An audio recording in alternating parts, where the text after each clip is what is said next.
Welcome aboard, ladies and gentlemen. Locksmith 2K here, coming at you full speed ahead with World of Warships gameplay, history, chat, etc. And I know last week I said that I was going to do the British ships, the British battleship, the Queen Elizabeth and the King George V. And then I got to thinking about it, and I changed my mind. I came up with something a little more interesting for this week. So as far as the ships go, we're going to jump around a little bit. However, what we are going to talk about is naval traditions. We're going to talk about a few different naval traditions that I was able to find some information on. We're going to take out some just random ships, so if there's a specific ship you'd like me to take out, then please post so and I'll see what I can do. If you'd like to share any knowledge that you happen to have of naval traditions, by all means feel free to do so. And I love having all y'all here. So let's start by getting underway. We'll start with kind of feeling about starting maybe with a little bit of a destroyer first off.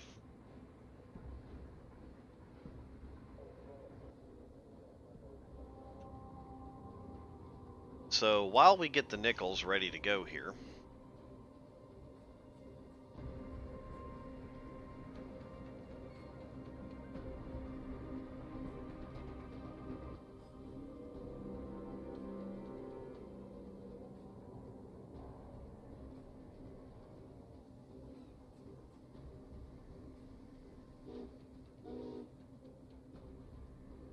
we will start off by talking about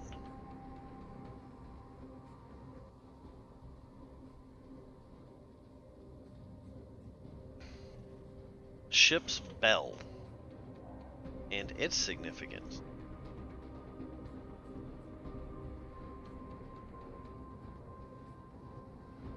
In tradition. And we'll kind of ad-lib a little bit as we go here. A lot to the fact that sailors in general, especially U.S. sailors for some reason, we all tend to be superstitious.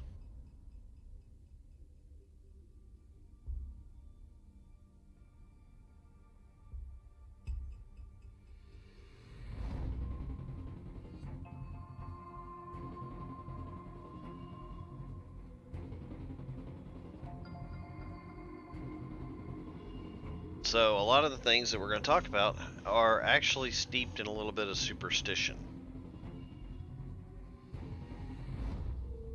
Now, the ship's bell itself is not necessarily a naval tradition, but its usage and its function basically is, and it has a lot to do with its intended original purpose as well as its ceremonial purposes.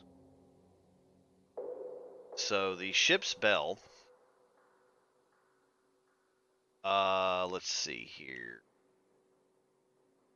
used for a multitude of things, obviously in ceremony. It is also for signaling other vessels, oddly enough keeping time, sounding of alarms, such as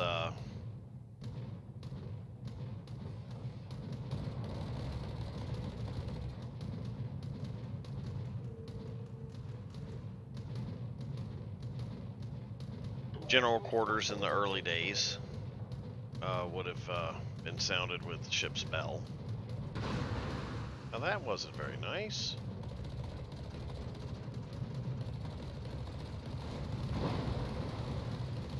What is this? Pick on the destroyer day?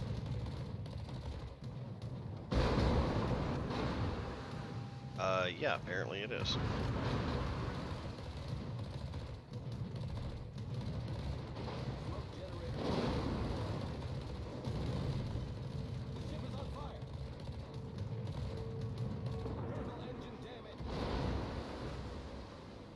Okay, we are just getting chewed to pieces.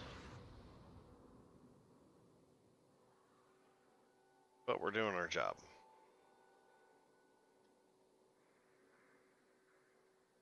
Okay. Now we brought that to a grinding halt.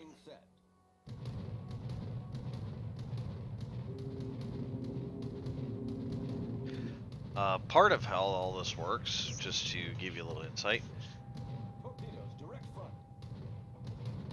sounding the ship's bell every hour and half hour, I think Scout might be able to give us a little bit more intel on how that all works.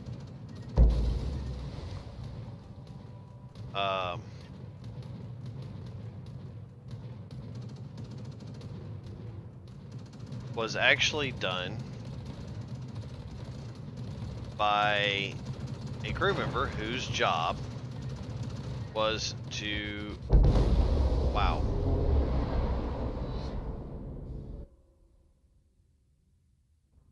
was to watch an hourglass.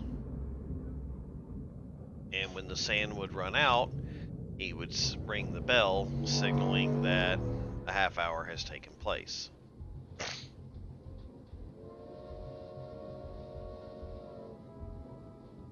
This tradition of having a ship's bell, by the way, goes all the way back to 1485. And it was actually a British ship.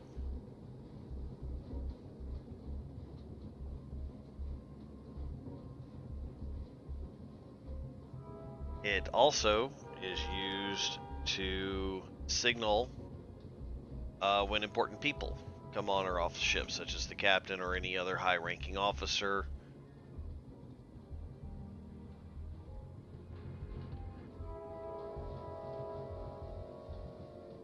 In the British Navy, it became a custom to actually baptize children under the ship's bell, or in it. Actually, to be a little bit more specific, and then of course the child's name would actually be inscribed on the inside of the bell once this had taken place.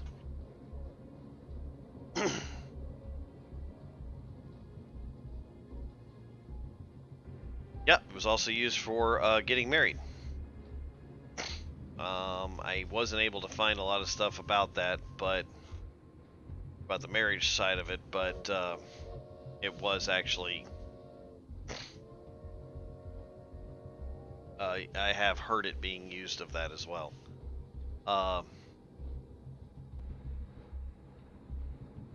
Little interesting anecdote here as part of the ship's bell. It was maintained by the cook.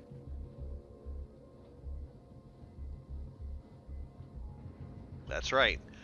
Boatswain mates didn't take care of the ship's bell. The ship's cook did. Boatswain mates actually didn't take care of the ship's whistle either, which was another part of it. That was maintained by the ship's bugler.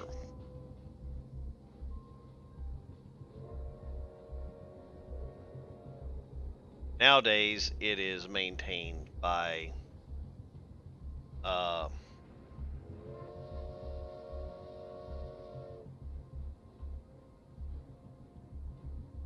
whoever it actually happens to be, wherever it happens to be, whether it be signalmen or boatswain mates or quartermasters or whatever.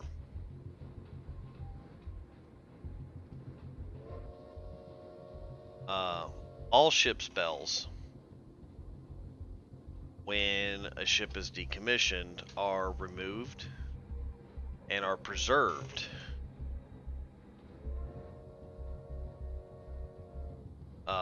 By the Naval History and Heritage Command, and are permanent property of the U.S. Navy.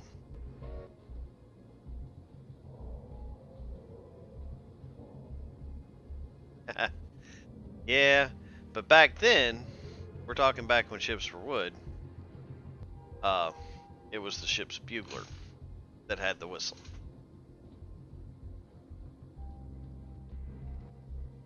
So seeing as how we've managed to get sunk,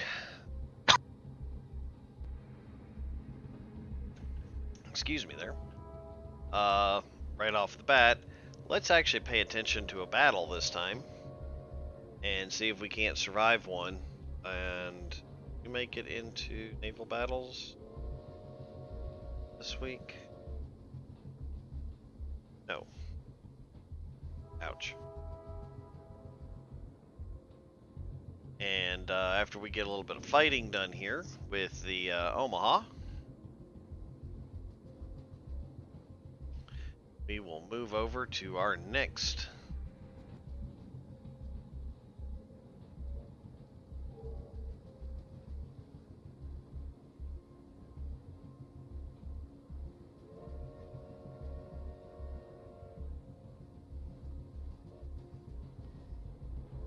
section of naval traditions. So we'll get a couple battles under us, get a little discussion going here about what kind of naval traditions do you know about, Scout?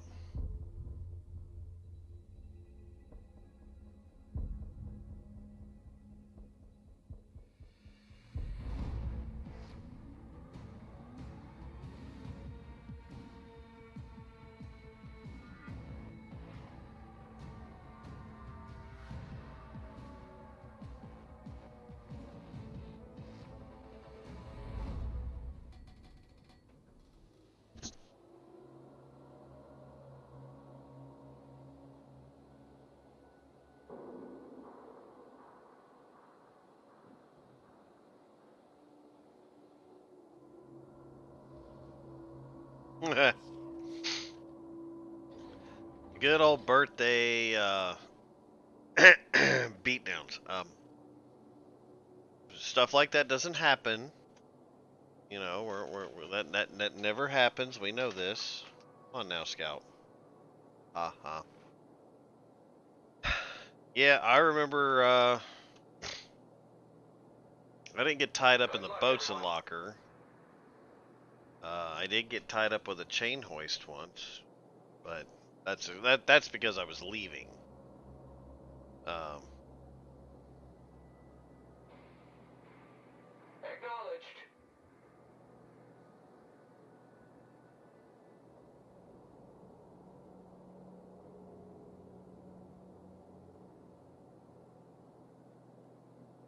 Actually, we're going to talk about that a little bit later, but yes.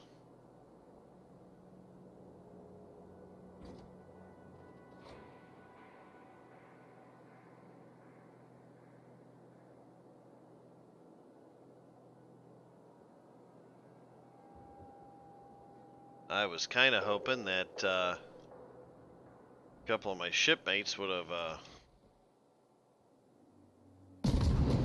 dropped in on us to share some insight on that, but unfortunately they have not shown up.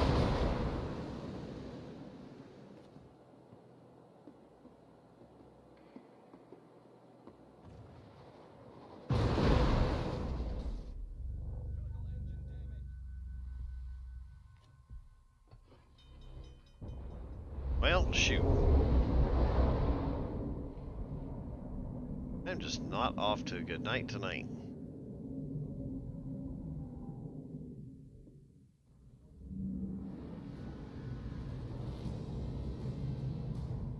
Almost like we're a little rusty. Maybe we are. Been a day or two. Let's see.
has apparently been a while since I have used this vessel.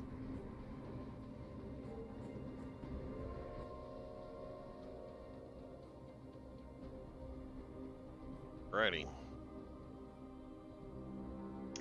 Well, I think the next thing we're going to step into is going to be tattoos. Turns out there is a lot of tattoos. I'm going to go through a few of them, not in any particular order, that have a lot of significance in naval traditions. And I'm going to tell you what the tattoos are, as well as what they signified.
So the first tattoo is the anchor. Originally, it was for anyone who had crossed the Atlantic would get the tattoo of an anchor. However, present day,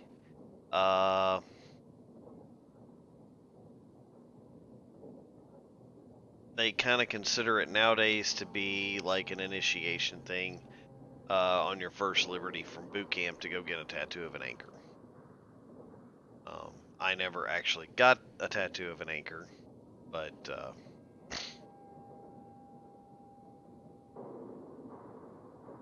don't think I don't know if anybody I know that did.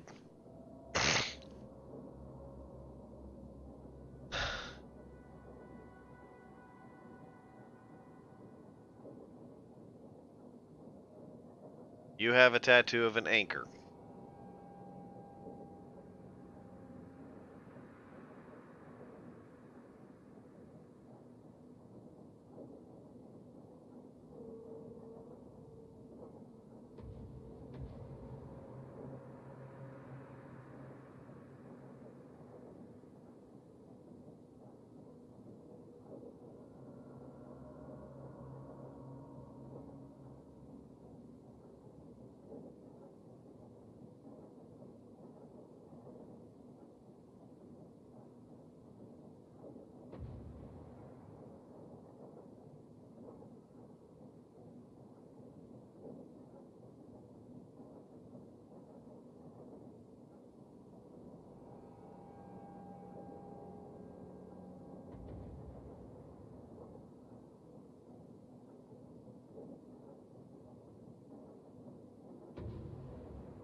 Or did you know somebody who had an anchor?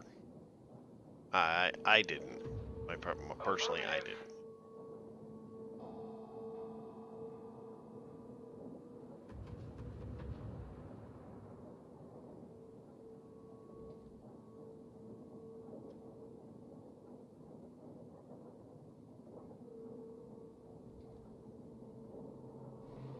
Let's see if we can actually do some damage. Be nice to shoot somebody.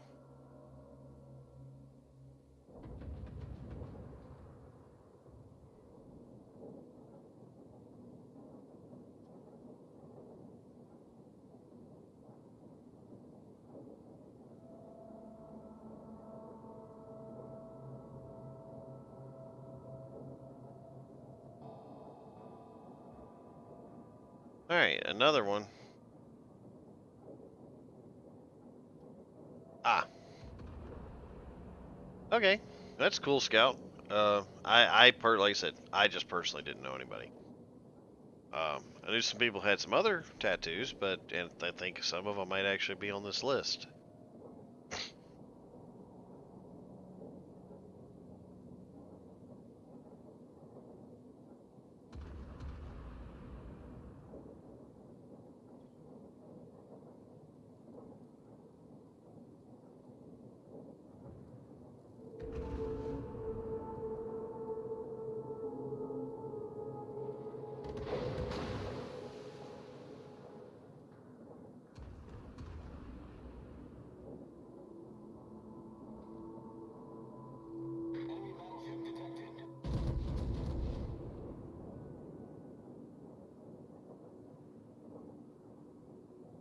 Concentrate fire on the enemy warship.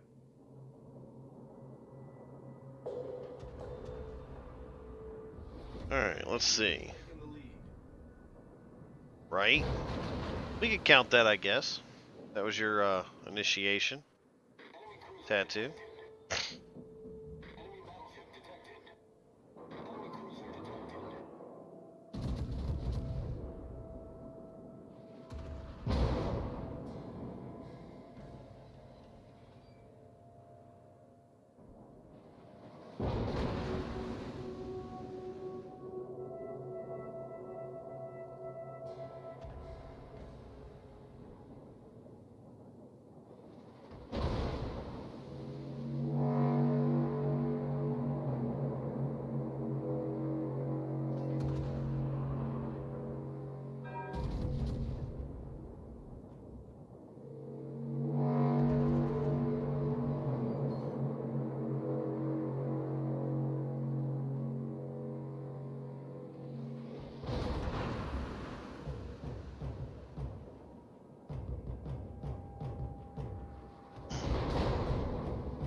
So another traditional tattoo was a braided line around the wrist. Any bets on what that signified?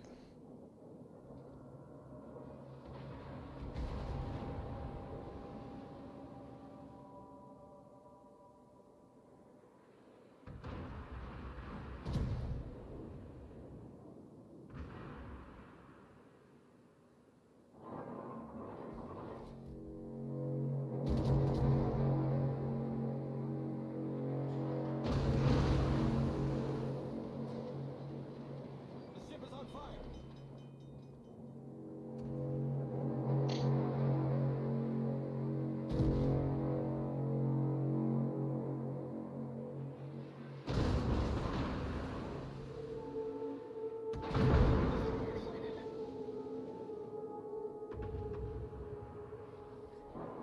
Problem solved, sir.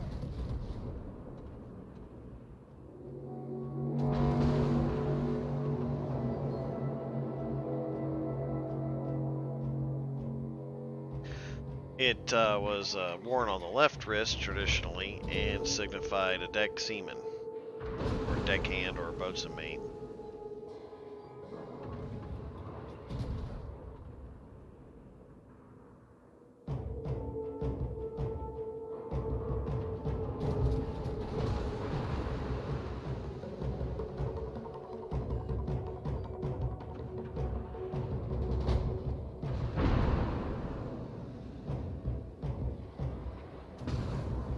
Next we've got the compass rose.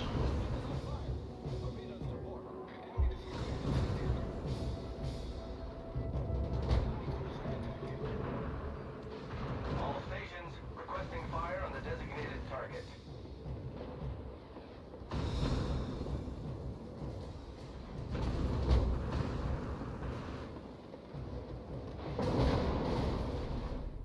Ouch! This is starting to hurt.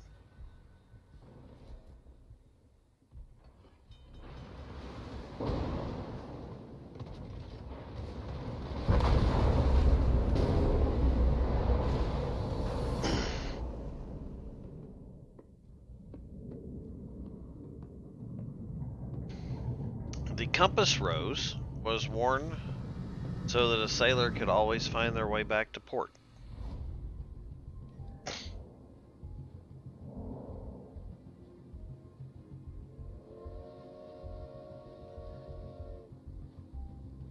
To be a little bit more in depth, you had the braided line, which indicated deck division. But more accurately, you also had the crossed anchors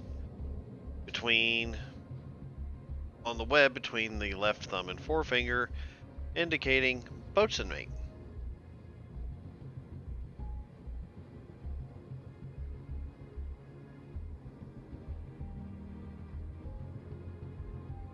Another traditional tattoo was the crossed ship's cannons or guns,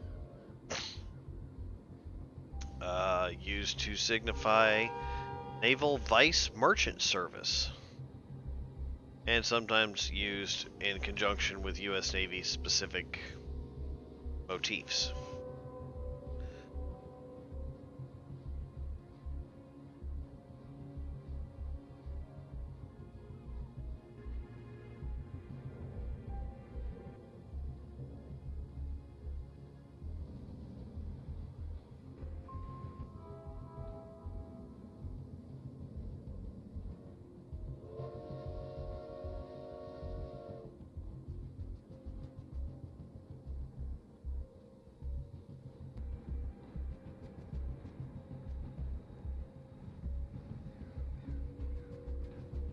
You have crosses. Now, crosses were a couple of different things. One was, of course, a religious symbol, worn as a sign of faith. The other was tattooed on the soles of the feet. They were thought to repel sharks.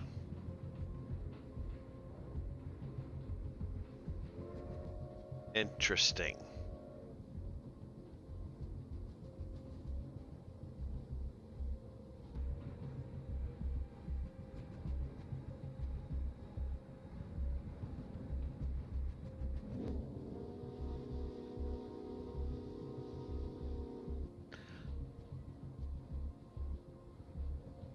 You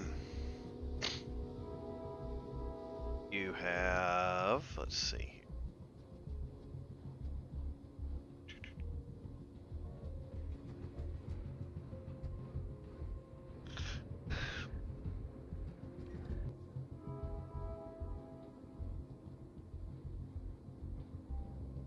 You have the Hula Girl.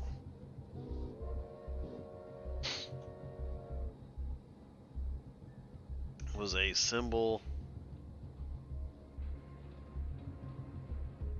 of indicating service in Hawaii.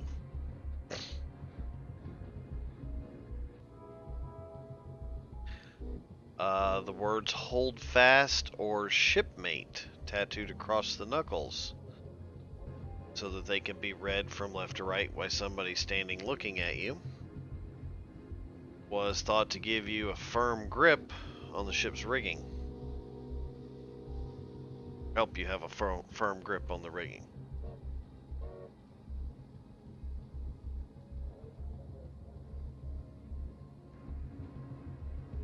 When ships were sail ships, a fully rigged ship tattoo was worn in commemoration of rounding the Cape Horn. Of course, this is since antiquated and no longer.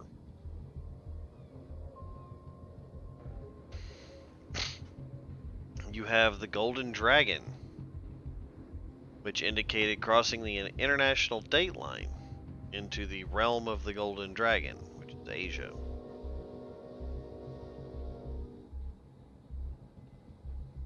The Pig and the Roosters. Pig goes on the top left foot, on top of the left foot, and the rooster on the top of the right. Was thought to prevent drowning. Goes all the way back to when ships were sail, when livestock that was carried on board ship were carried on crates, or that the ships. Let me back up. When livestock was carried on board ship, if the ship was lost, the pigs and the roosters in their crates would float freely.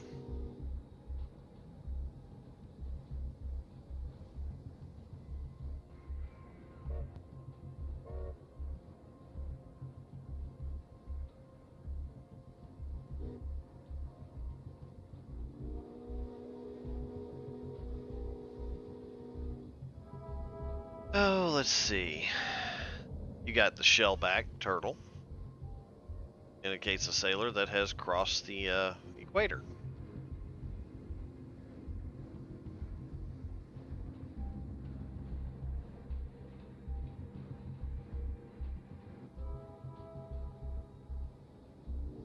The ship's propellers. Now this one's kind of interesting.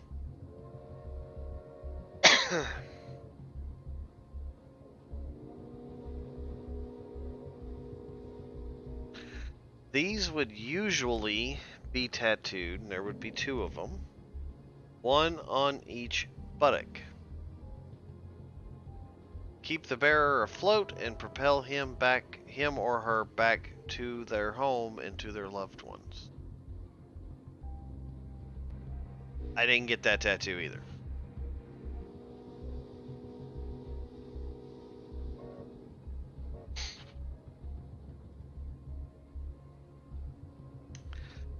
Here's one that I should have gotten. A sombrero.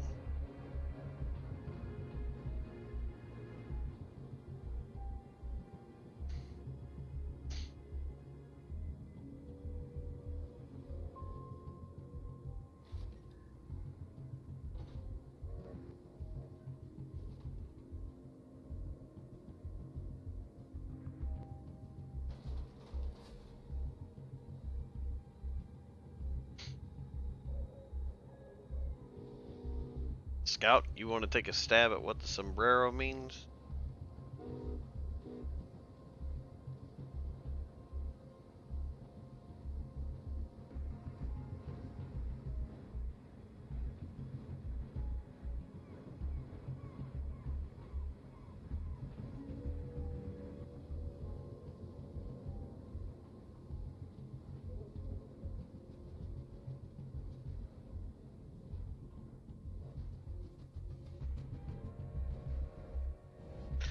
No, well, not quite exactly.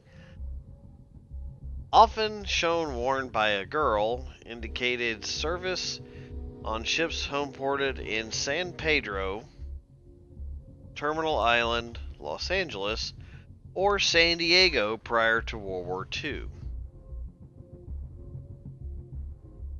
Also for liberty taken in Tijuana,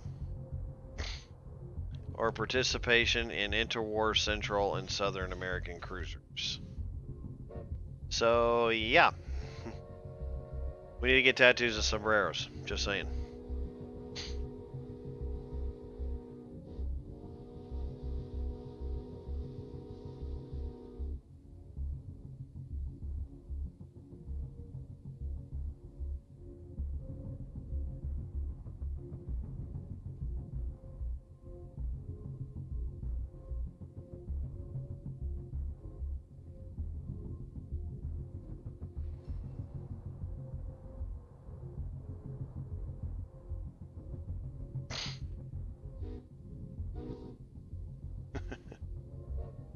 Also, we have the Swallow.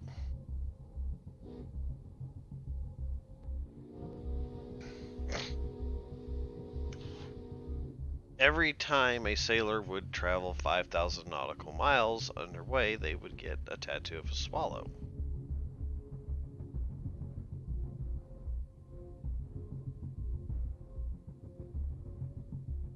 Originally, it symbolized every 5,000 miles you got a swallow.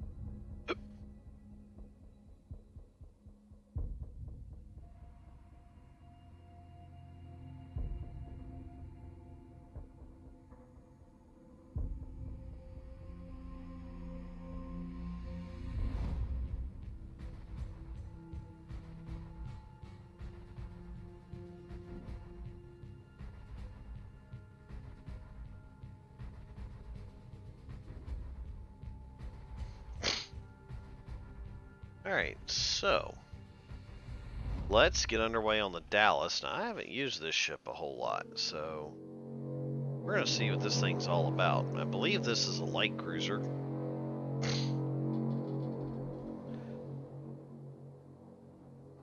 But we'll go have some fun with it. Maybe.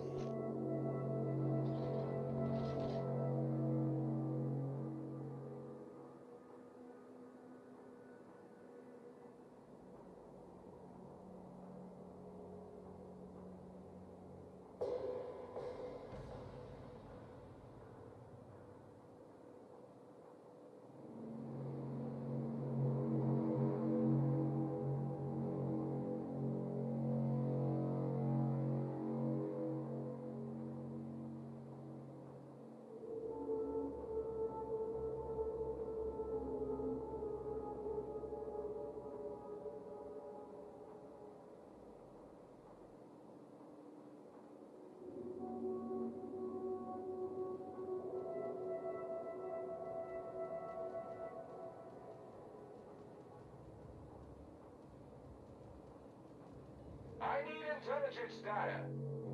I need support.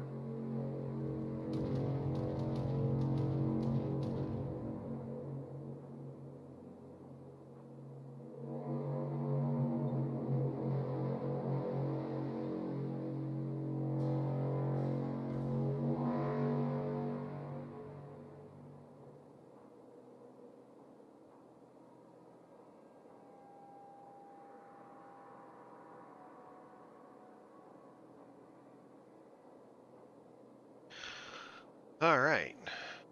Bad guys.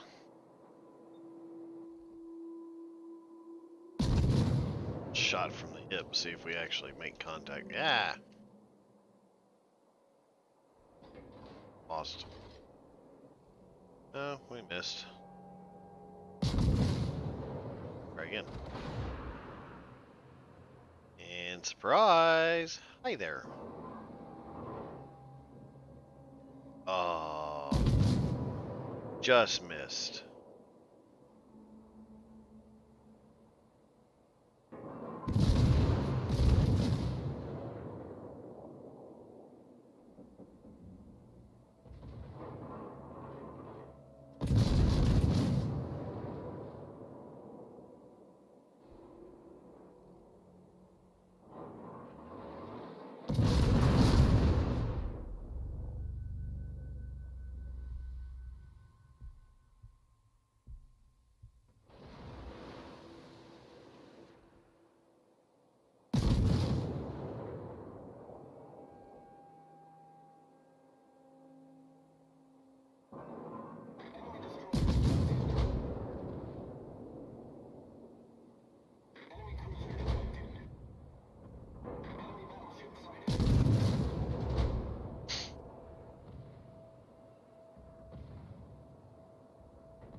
Okay, I don't really have the firepower.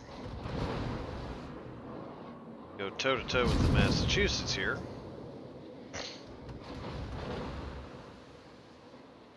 But maybe we can keep him distracted so our destroyer can get close.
Oh, the submarines have rental period has expired. So how do we get them now? What does that mean?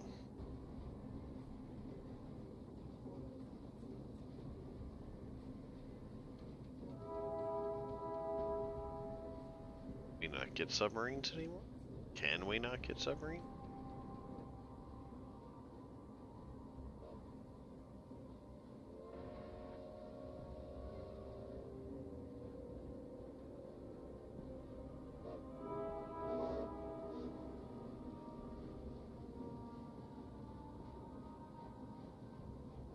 I guess not.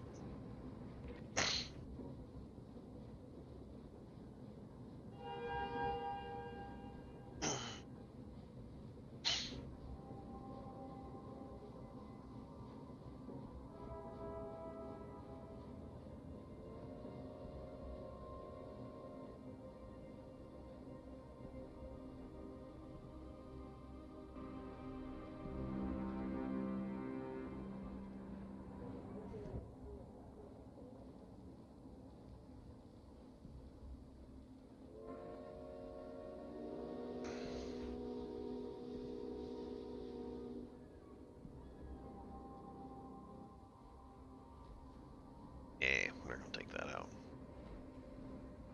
I'll take out that. Yeah, we'll take that out. It's already set up.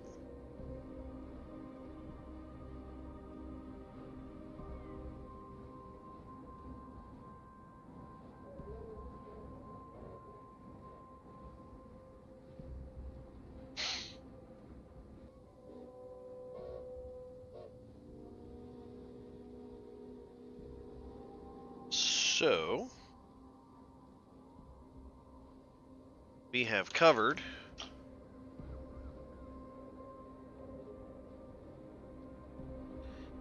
ship's bell and its traditions, or in a little bit anyway. And we've covered tattoos. Any guesses on what our next part is going to be covering?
Mascots. Now, actually, I haven't done mascots yet.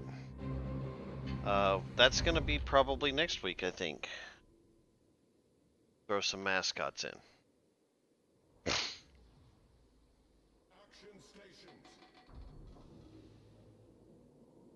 Because there's actually a lot of naval traditions.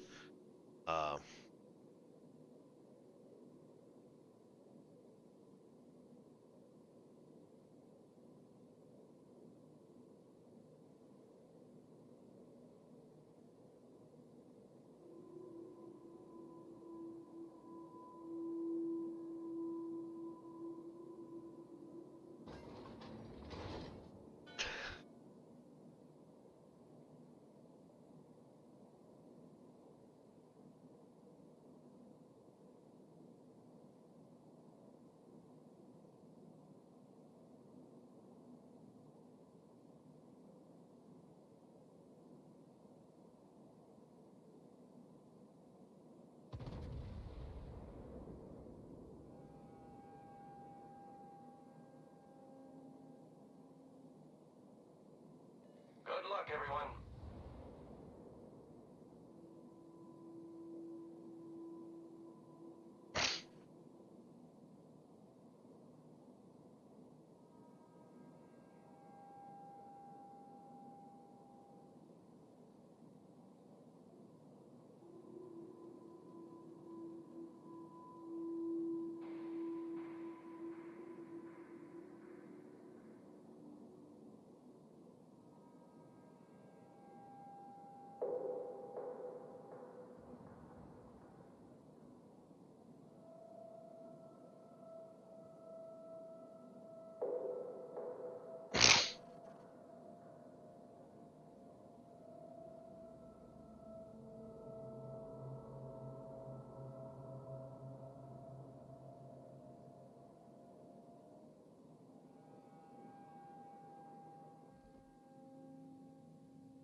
that wasn't very effective.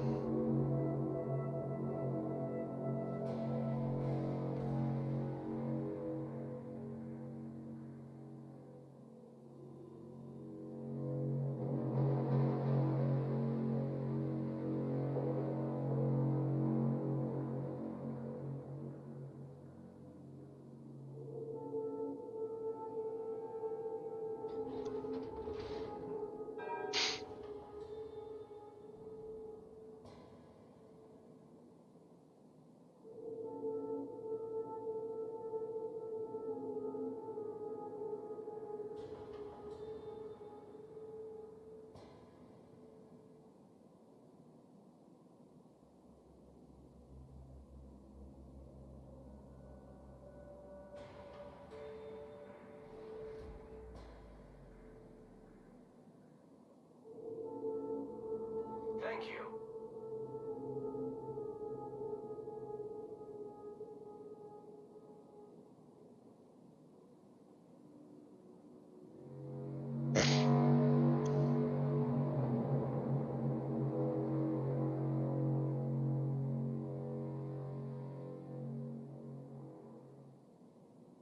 Oh. So, yeah. Apparently the other ships are all gonna just hide outside of range or in smoke.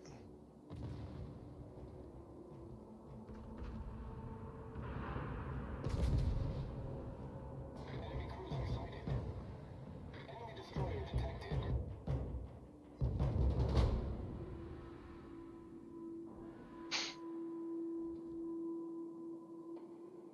Yeah, I think that kind of got his attention.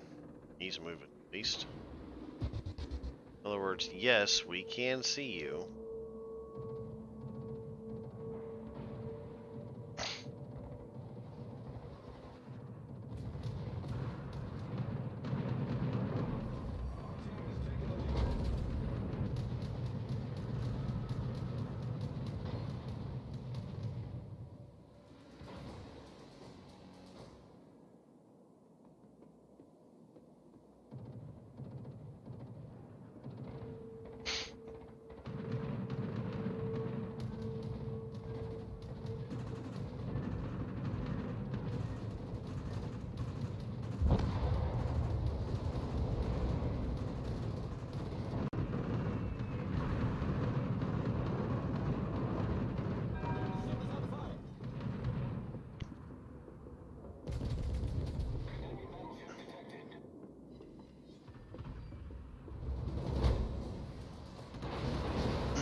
Alright, team, get down here and help.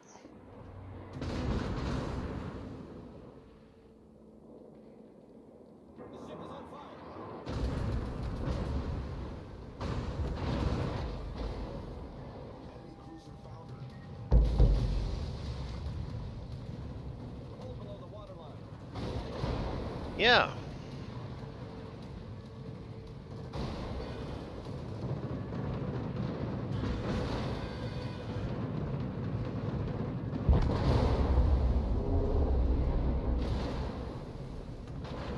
No allied help. Gotta love it.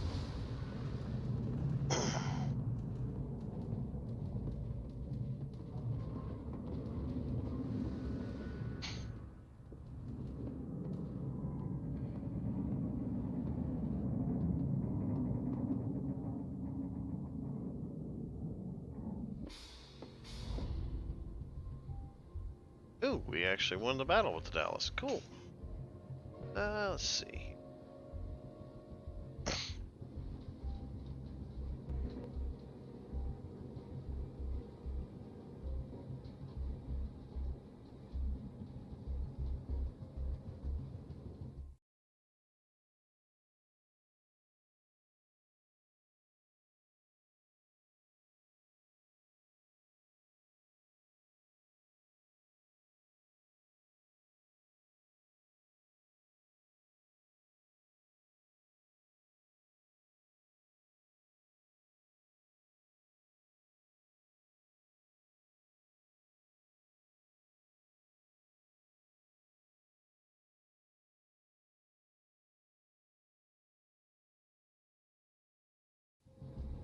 Alright.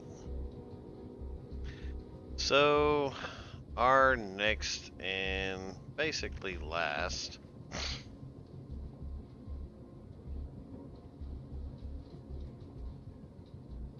segment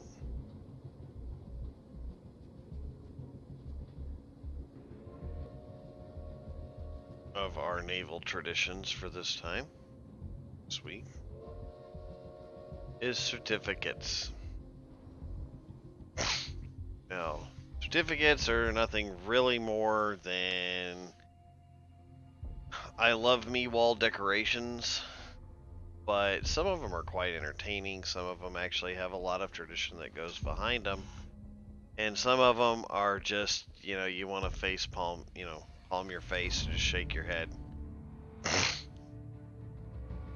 But all of them are tradition. And they are still making up new ones even to this day. They are making up new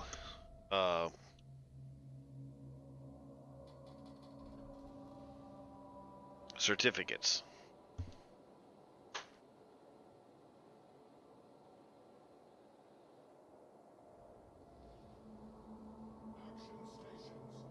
So there's not a whole lot of individual certificates.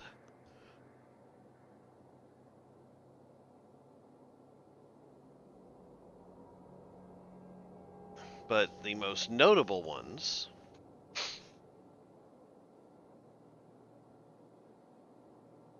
are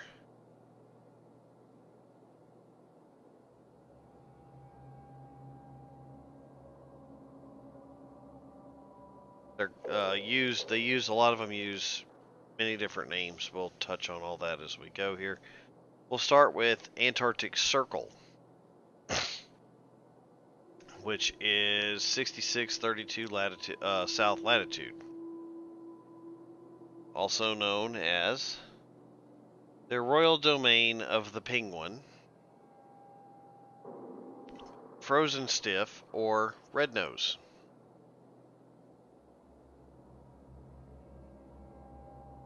Countering that, you have the Arctic Circle,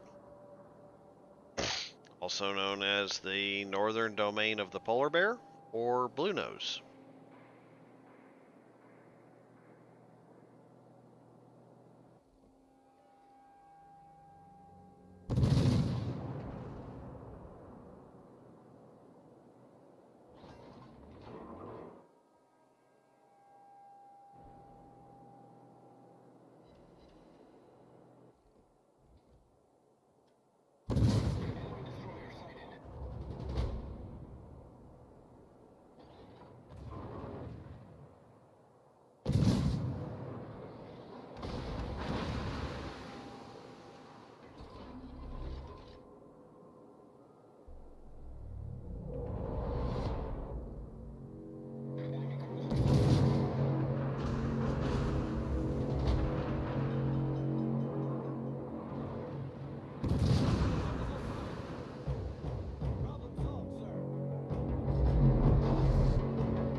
Wow, gee, thanks for backing me up, guys. Come on. A little bit of help.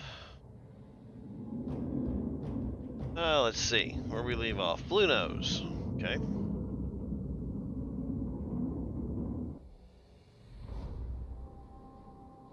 You have the Caterpillar Club. The Caterpillar Club is anyone who had to make an unscheduled parachute jump from a disabled plane. It has to... Caterpillar denotes the use of a silkworm's product in the parachute construction. Club members wear a golden caterpillar on civvies only. Color of the caterpillar's jeweled eyes is determined by the circumstances of their parachuting extravaganza, i.e., ruby eyes show that the wearer has survived a mid-air collision.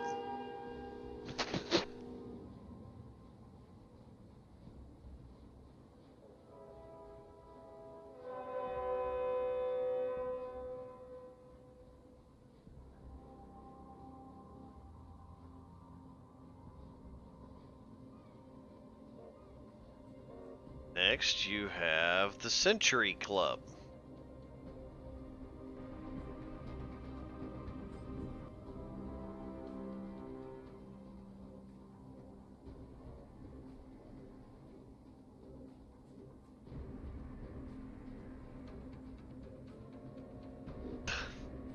Which signifies 100 successful, actually it just says 100, carrier landings. Also applicable to hurricane hunters who have flown through winds of more than 100 miles per hour.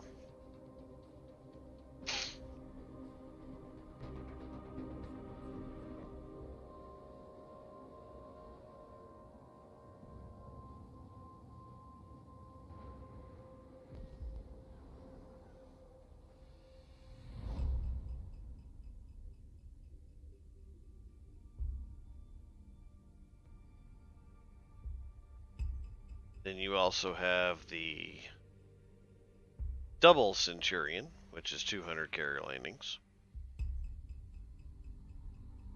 You have the Deep Dive Diploma.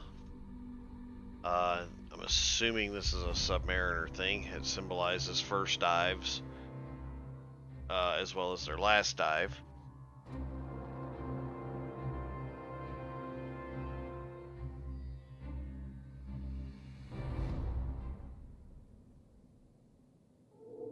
You have the Emerald Shellback. A lot of people know about the Shellback, a lot of people know about the Golden. I did not know about the Emerald Shellback. It is for crossing the equator on the Prime Meridian, not the International Dateline.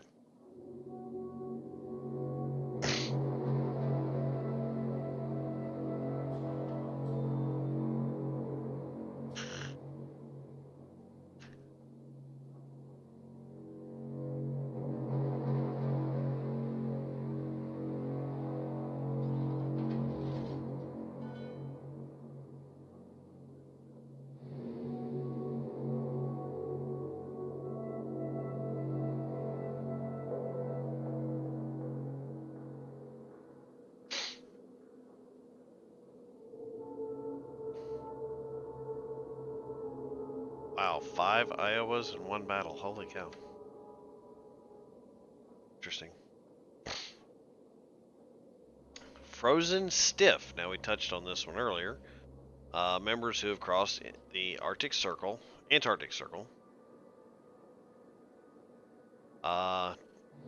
They are entitled to all the privileges of the frozen realm of blizzards, including freezing, shivering, starving, and any other privileged miseries that can be possibly bestowed.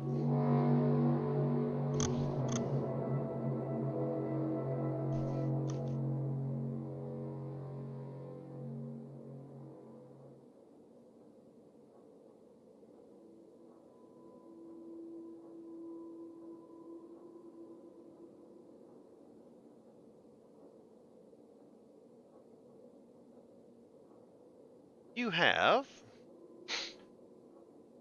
the Golden Dragon Certificate, which is crossing the International Dateline.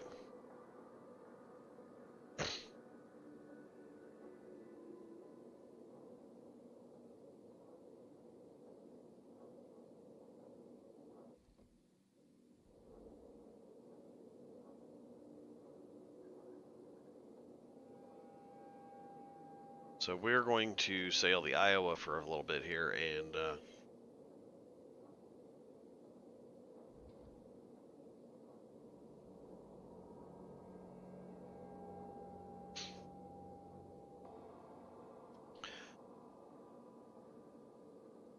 have a little fun. Maybe we'll actually live for a little bit. What's going on tonight? I'm supposed to be having a... Either I'm having a really off night or everybody else is having a really good night.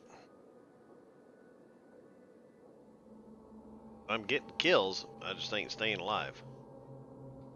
Oh, hello, Iowa.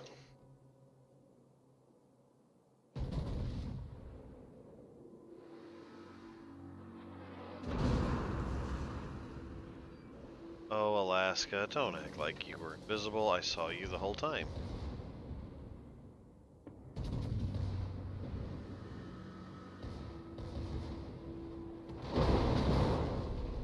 Ouch. Okay. Not funny.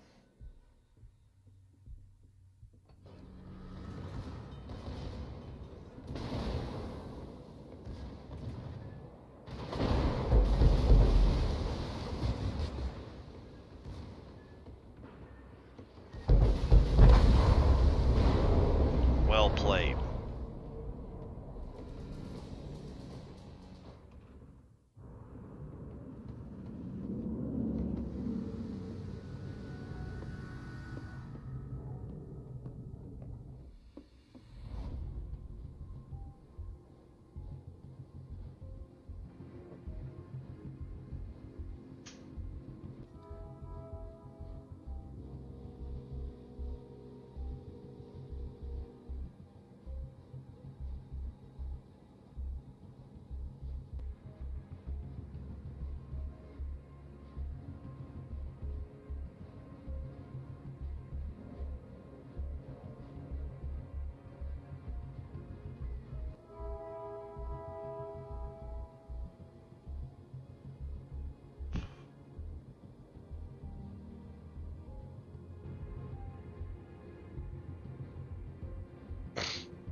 Alright, you also have the Goldfish Club. That's for pilots who had to ditch and take to a life raft. Now, if they spend more than 24 hours in said life raft, they become sea squatters. That's bad. You have a Great Lakes certificate for cruising the St. Lawrence Seaway in the Great Lakes. The Icelandic Domain, venerating service in Iceland. So if you ever served in Iceland, you should have that one. Now this one isn't one that gets out very often anymore, and that is the Mossback, which is traversing around Cape Horn. Ever since the Panama Canal was built, that's been kind of obsolete.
Oh, it looks like all the ugliness is headed this way. Parts of it aren't already here.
Oh, now that was horse manure.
Okay, what else we got?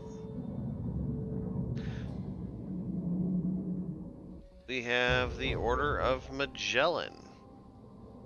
The Order of Magellan's another one that you don't see a lot of anymore, and that is an around the world tour.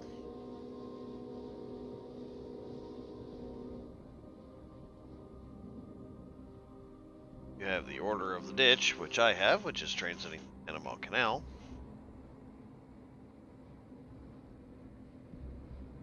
You have the Order of the Rock, which is transiting through the Straits of Gibraltar. Order of the Square Rigger, which is if you've ever served on a square rig ship, then you have Order of the Square Rigger.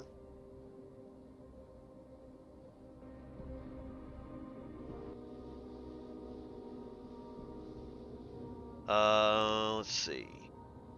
Persian Excursion. This is a new one. This is Persian Gulf Service.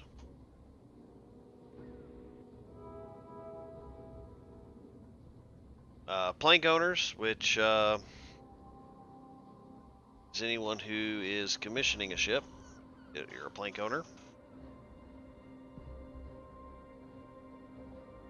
They list Polywog. Why? I don't know, because Polywog is nothing. And nobody. At least not as far as certificates are concerned. You got Realm of the Czars for cruising through the Black Sea. You got Roustabout, which is service in the Elk Hills Naval Petroleum Reserve, number 1, California. Okay.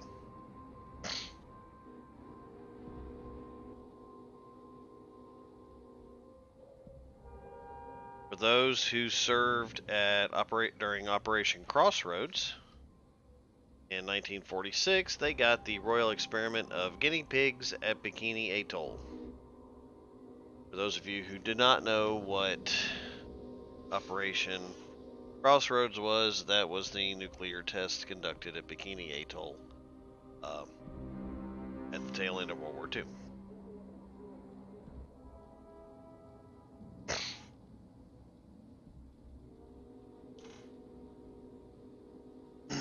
You have Safari to Suez, which is transiting the Suez Canal. You have the Sea Squatters, which are touched on earlier.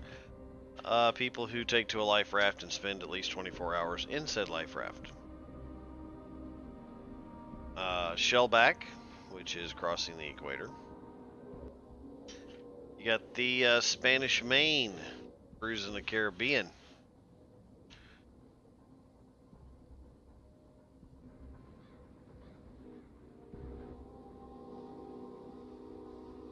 Let's see here. This one's kind of funny and kind of sad at the same time. Royal Order of the Whale Bangers. Yes, this is a certificate.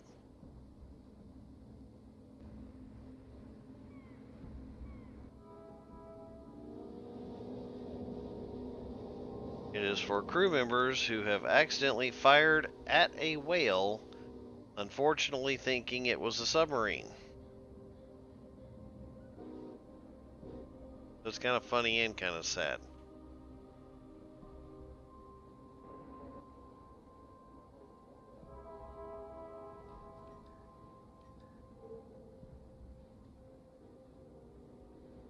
Of course, we are not done with certificates, but we're going to jump back over here and go sink some more ships. Gotta give some credit. Nothing like having a shipyard crane just, cruise by as you're looking at your ship, just kind of cruises by.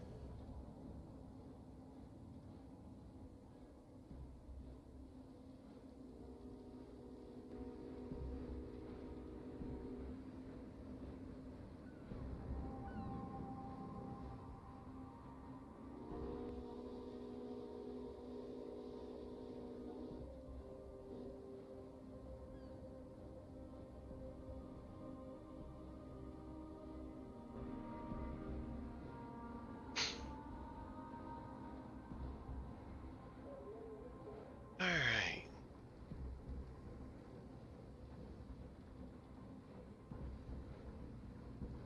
Let's see here. What ship do I want to take out? Sure.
So while we are sailing along here with the USS Arizona,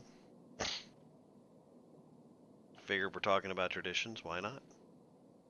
A tradition that I don't necessarily have on my list, but is still equally as important, is a tradition of manning the rails. This is done for various reasons. One is to show honor and respect. Another is to commemorate special occasions. And one of the places that you always man the rails, if you can, is cruising in or out of Pearl Harbor.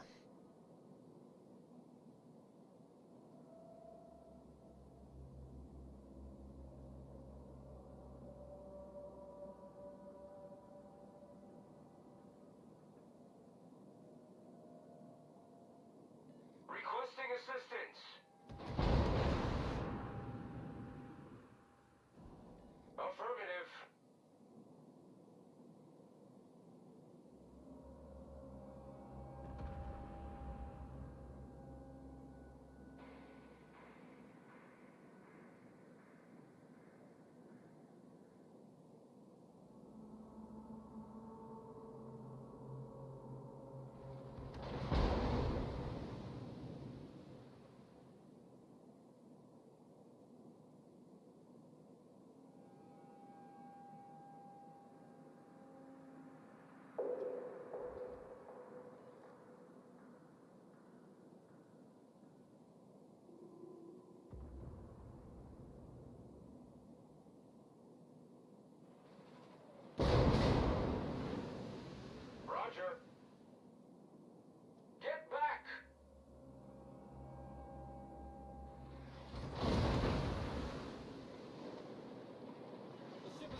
So, Navy traditions. Sailors are superstitious. Like I said, we have a lot of things that we hold, I guess you could say, near and dear. Of course.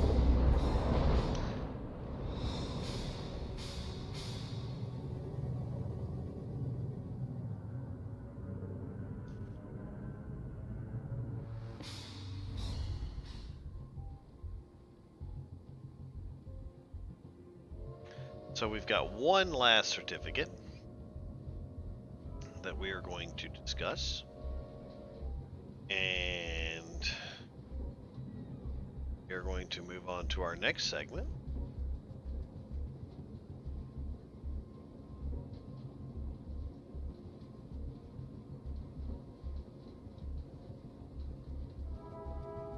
And our last certificate reads as follows. To all sailors, wherever ye may be, and to all mermaids, sea serpents, whales, sharks, dolphins, skates, suckers, lobsters, crabs, and other living things of the seas, greetings. Know ye that on this, fill in the date, at latitude 0, longitude, fill in the blanks, there appeared within our royal domain, the name of the ship bound for whatever port you're headed towards. Be it remembered that said vessel, officers and crew, therefore having been inspected and passed on by yourself and our royal staff, and be it known by all ye sailors, mariners, and landlubbers, who may be honored by his presence, that your name goes here, having been found worthy to be numbered as one of our trusty shellbacks, has been gathered to our fold and duly initiated into the solemn mysteries of the ancient order of the deep. Be it further understood that by virtue of the power invested in me, I hereby command my subjects to show due honor and respect to him whenever he may enter our realm. Disobey this order under penalty of our royal displeasure. Signed, Neptunus Rex, ruler of the raging main. That is a shellback certificate. A couple of different words there, golden shellback. But I don't think I don't remember if they denote that or not. Just be it known that the mysteries that are part of becoming a shellback, well, those are mysteries. You'll have to be a shellback to find out what they are.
So as you can see, certificates, there's a lot of them.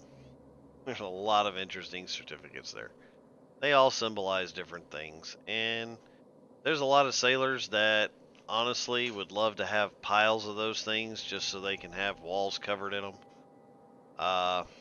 Me personally, when I was a sailor, I thought it was pretty cool. It was a little nice little novelty, you know, to have my golden shell back and my Order of the Ditch, but uh, I understood the significance of it, but at the same token, I wanted to have fun and sail the high seas.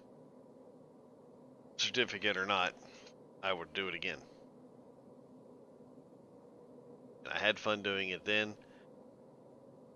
I wouldn't change it for the world.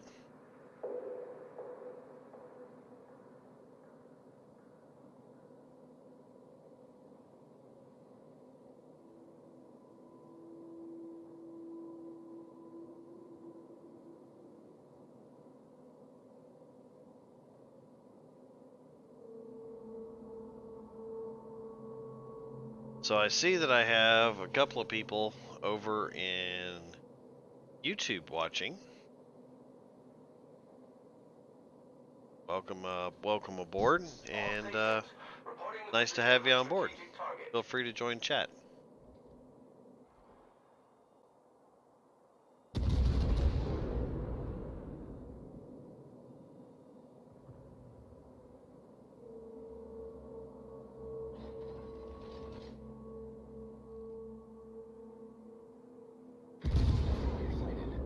Concentrate fire on the designated target.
Okay, let's see here. Let's get the Montana set up.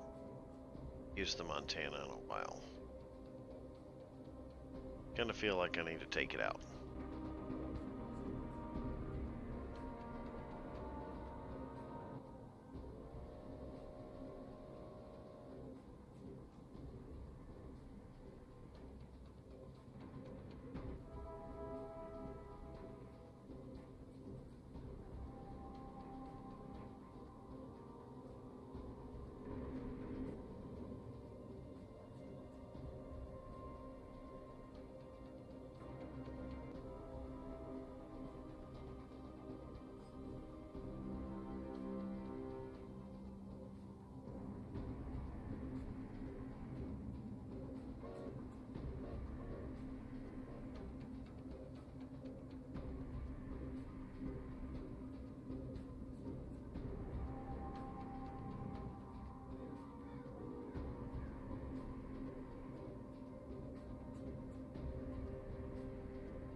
Yeah, I need to perk up a little bit, I guess.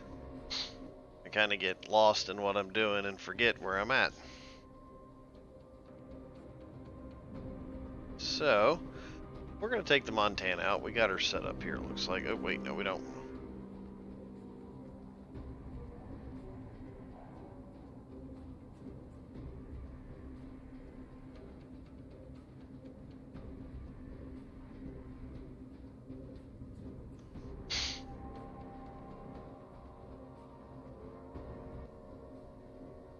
Now we do. Now we'll take the Montana out.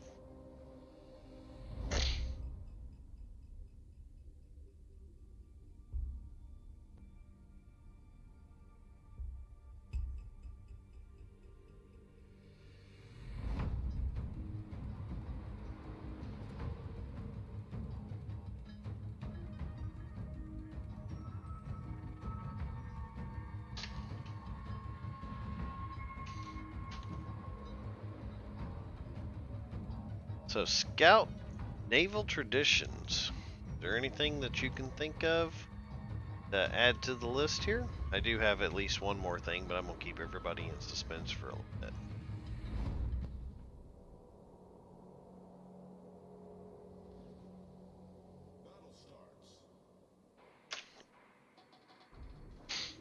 That's right, we're sailing a ship. We're going to proceed. I'm just going to head due south, just kind of zigzag my way through these islands. Like a great idea. In fact, autopilot mode enabled. never use that. Not really. You worked with submariners, I do believe, and you worked in deck. So you guys didn't have any weird submariner traditions you know of? Were unique unto those guys? Other than them being unique themselves?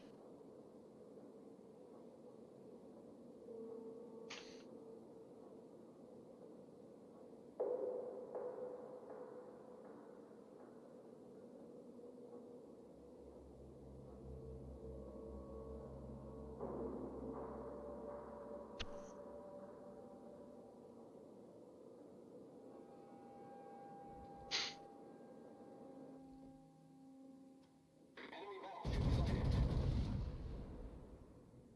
Enemy cruiser sighted. Kind of a long shot. Let's see if I actually make it. It's kind of from the hip. Oh, missed. Darn it. That would have been awesome. Ah.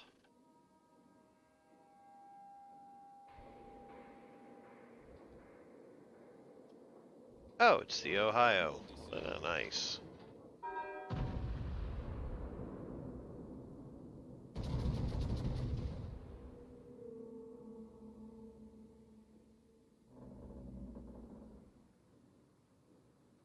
Enemy cruiser detected.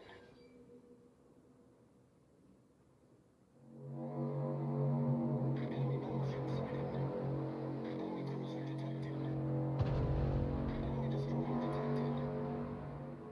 So the Ohio is the same as the Montana. It was just a premium ship that they threw in that you could get. Basically, it's a Montana with a different name.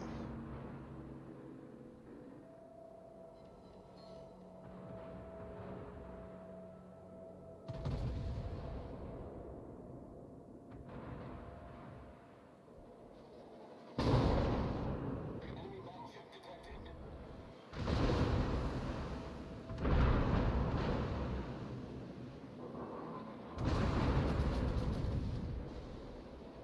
The ship is on fire.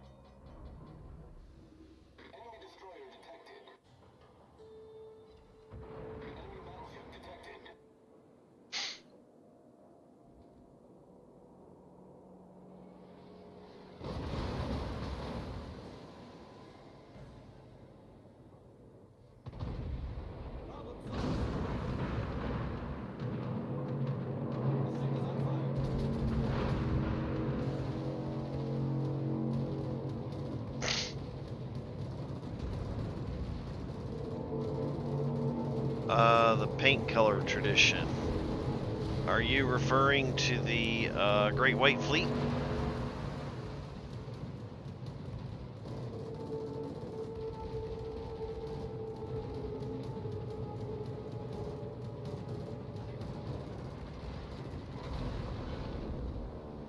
Because the Great White Fleet was a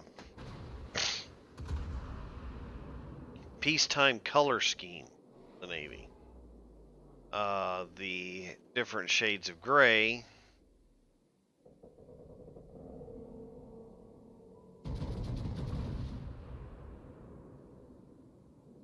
had to do with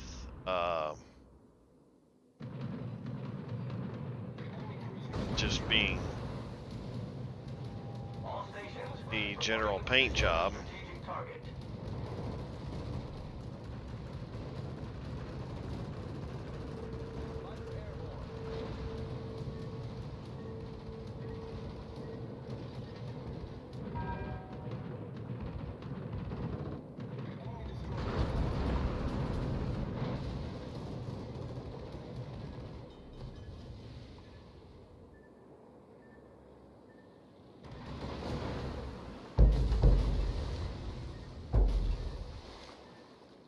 Wow, the FPS just tanked for no reason. Wow, that was kind of... What's going on? Problem solved, sir. We're hold below the waterline. And I'd love to know where all those airplanes just came from out of nowhere. All stations requesting fire on the designated target. Oh. Well, we did quite a bit of damage.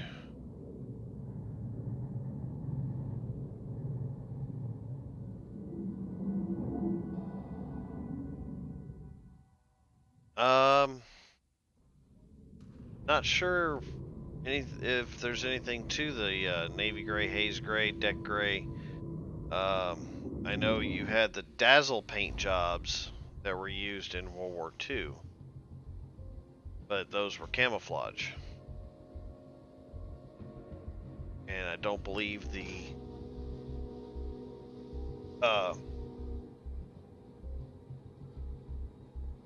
grays had a lot to do with that. I do know that when you go into a war zone, they repaint the ship's number.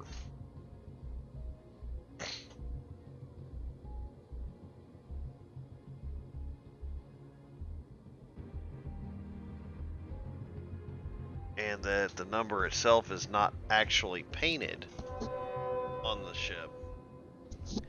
It is an optical illusion.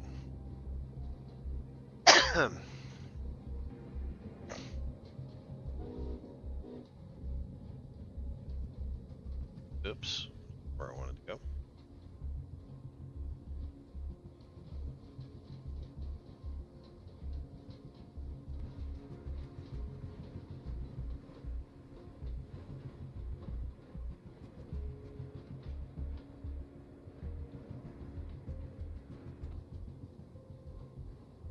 But if you happen to know about the navy gray, haze gray, deck gray, by all means share with us.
Sorry about that. Got a little sidetracked looking for something.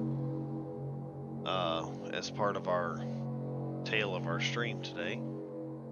The first thing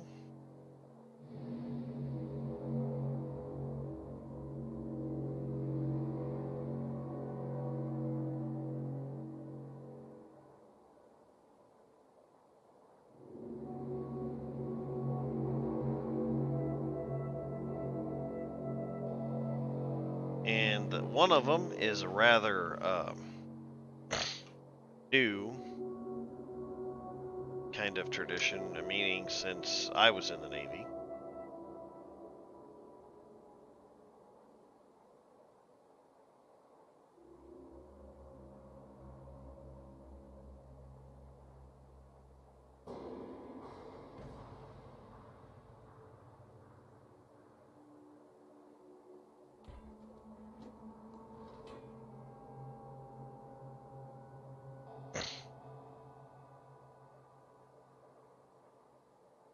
And one of the last things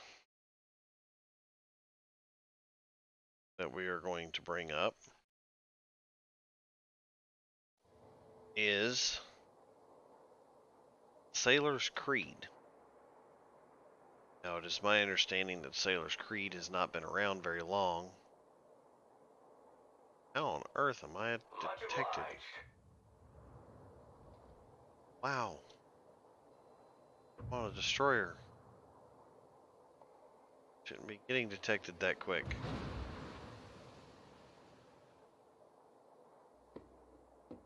Ah, I see, said the blind man.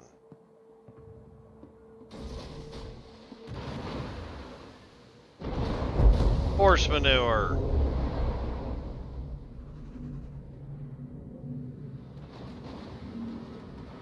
You've got to be kidding me.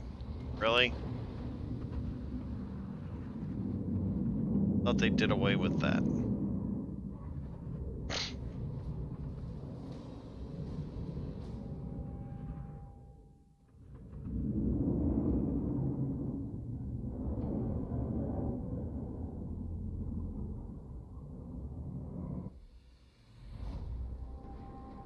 Could have swore they got rid of that.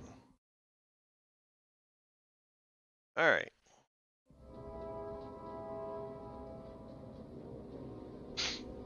So, one of the last things we're going to talk about is a relatively young tradition in the Navy, and that is the Sailor's Creed. This is not to be confused with Oath of Enlistment. This is the Sailor's Creed. And it reads as follows. I am a United States sailor. I will support and defend the Constitution of the United States of America, and I will obey the orders of those appointed over me. I represent the fighting spirit of the Navy and those who have gone before me to defend freedom and democracy around the world. I proudly serve my country's Navy combat team with honor, courage, and commitment. I am committed to excellence and the fair treatment of all.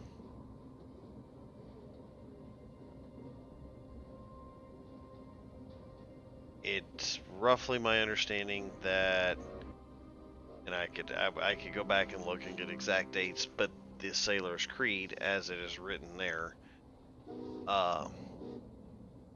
was early 90s.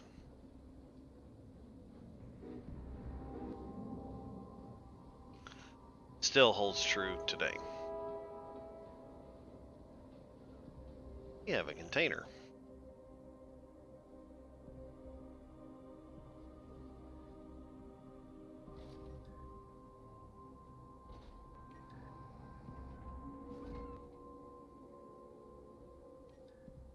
What'd we get? Little drum roll, please. And we got some free XP.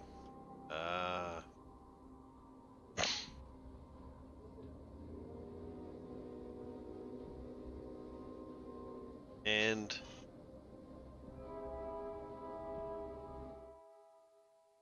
the last thing that we're going to put in tonight is something that all of us, regardless of what military service we can attest to. And that was the tradition of the Oath of Enlistment.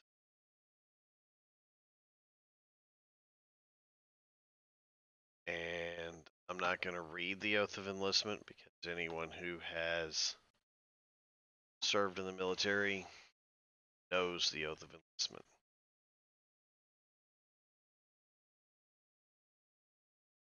But it is still part of the traditions of the U.S. military and of the U.S. Navy.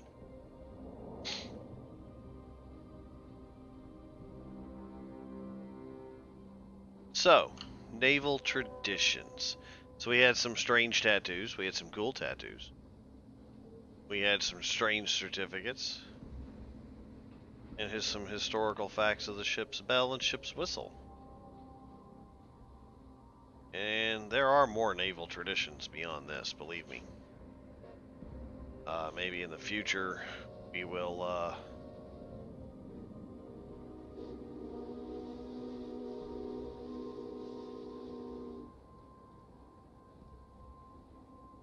investigate those. Forgot petty officer. Yes, I did. Thank you for reminding me, petty officer.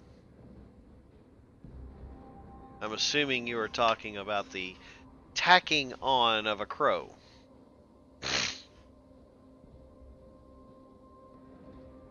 Tacking on of a crow nowadays is kind of frowned upon. They really don't want you to do it because, you know, it's not a thing anymore. And you know what? We still do it. More than likely still do it. We can't actually admit that we do.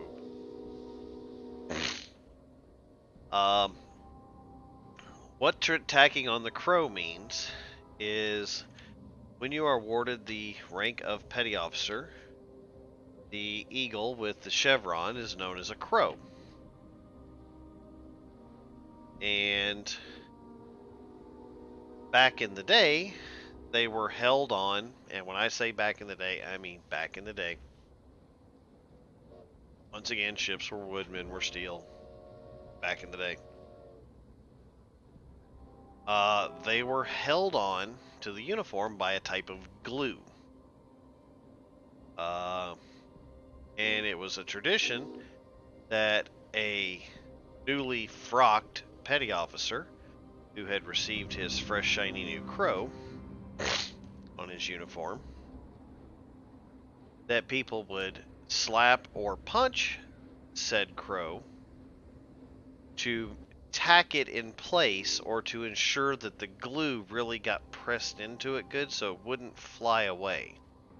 Meaning that they would not lose it in the event of I guess you could say as a thing of stay out of trouble so that they don't take away your rank. This tradition still continues sometimes today, even though that crows are now sewn on or are embroidered, and they are still tacked on to ensure that they don't fly away. Also, back in when ships were wood, if your crow did come off of your uniform, meaning it fell off after it had been tacked on, it was actually considered a bad omen. And so they made sure that it was on there good. Trust me. It was on there. Now, and if it came off, it was a flyaway crow, is what they called it. But of course, the tradition of tacking on a crow is no longer allowed in the realm of good order and discipline, and therefore is never actually done anymore and hasn't been done in a long time. And I don't know any sailor anywhere that unless they're an old salty dog that has ever had their crow tacked on. Wink, wink, wink.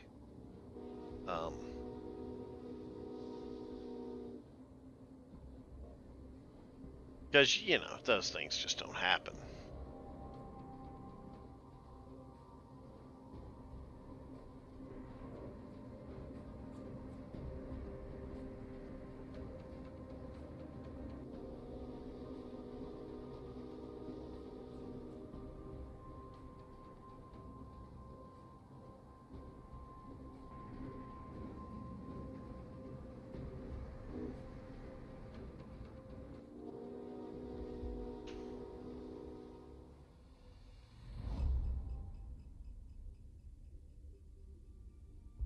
No, I know nothing. I don't know anything about any of that. That was all hearsay and conjecture, and I have not bore witness nor can testify to anything that I just stated. How about you there, SK3?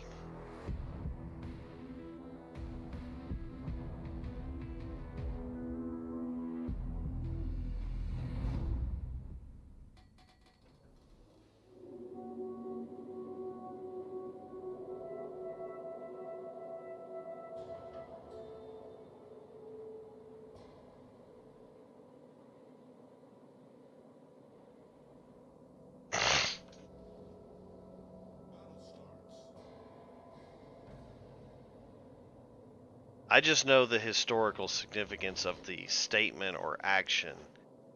So.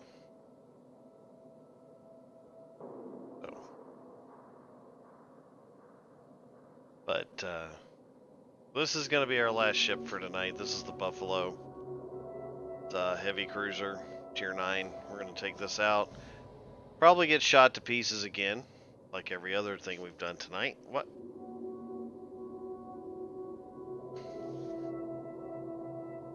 They bombed a hole in the ocean. Okay.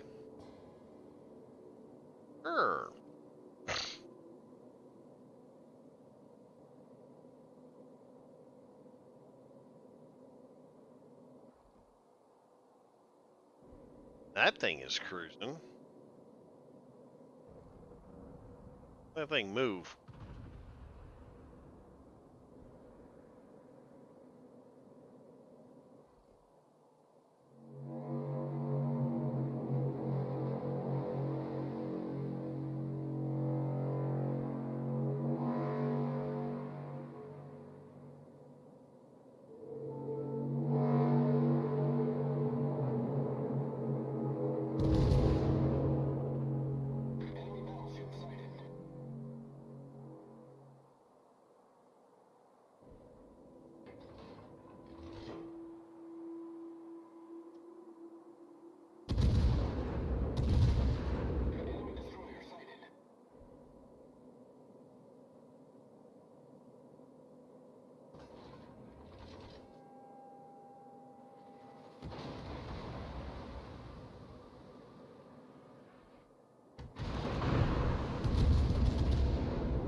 Solved, sir.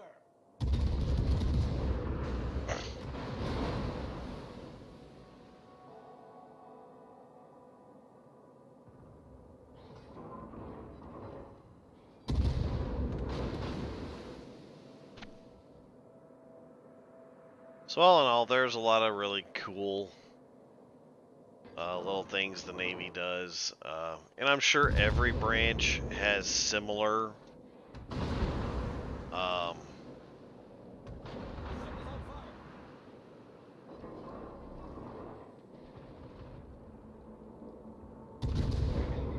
things that they do. I've heard of something about the Marine Corps and their blood stripe, or something to to that effect. The red stripe on their pant leg. The designated target.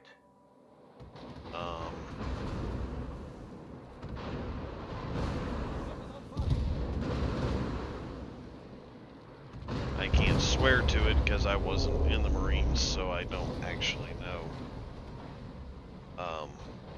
I can only speculate on something to that effect.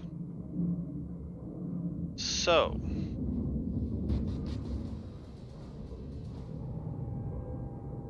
that brings us to the end of our stream for tonight. I think we covered some good information. I had some fun with it.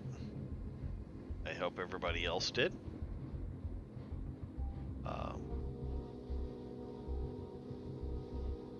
I really look forward to seeing everyone next time.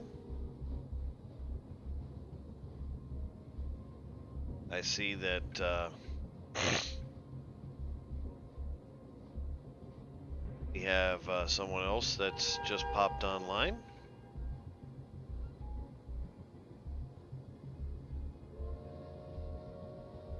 Anyway, so we had fun tonight. I had fun tonight. Always have fun playing World of Warships with my friends and chatting with everyone and sharing with you knowledge that I have acquired over the years or that I've acquired recently in some cases, and always try to brighten your day and make things seem a little better.